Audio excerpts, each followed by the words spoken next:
when you look at Canton and Massillon, the real thing about this is I'm sorry to hear that they're not both undefeated. They're both not at the top of the list. And I know that happens because of things. And one of the things that I'm so concerned about the game of football, this area used to turn out more All-American football players than any place else. When you came through the Akron, Canton, Youngstown, Pittsburgh area, they've turned out more All-Americans and more pro football players than any other area in the country. That was because of the mills. That was because of the toughness. That was because of the coaching. That was because of what we had. And all of a sudden, we don't have all that again. And I think that's bad. That's not good. Whatever progress we've made in the world, that to me is regression. When you take away what really makes this country what it should be. And I don't like that.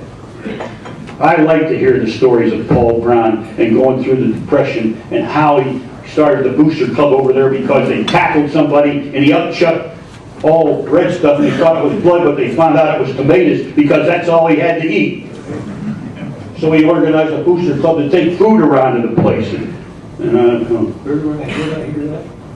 The old timers that I really admired when I went to Massillon, because when I went to Massillon High School, I had the best interview of any place I've ever gone for the job of the football coach. They talked football, not garbage, not politics. They wanted to know what the hell I was going to do to make them undefeated. And I brought the films, I talked to them, Gabriel Tink Ulrich and Mr. Hess were there. And they were the two outside people. Oh, the board didn't know much, I don't think. And the superintendent and the assistant superintendent even knew less about football. But they knew that that was important in this community, that we have good football, and they could see that education came first and football was important. And I like the name of Paul Brown. When I was in college at Ohio State, Paul Brown was a great successful coach at Ohio State in 40 and 41 and then went to the service. The job came open after Wes Fester.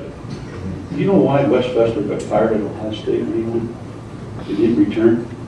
Do you remember the Snow Bowl game, 1950? The Michigan game?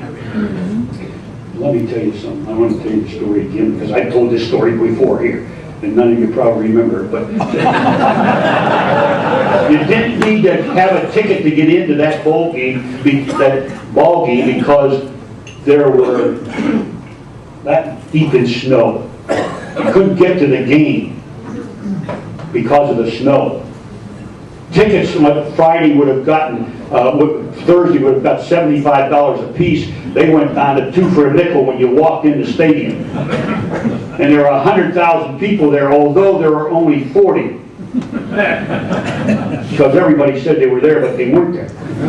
But the lady in front of me, I want to tell you about her. I'm sitting right on the 45-yard line, right there on the west side. Great seats. You could pick out your seat. In front of me was an 80-year-old lady with a blanket over her. When I walked up and sat down, I said, I wonder how she got to the game.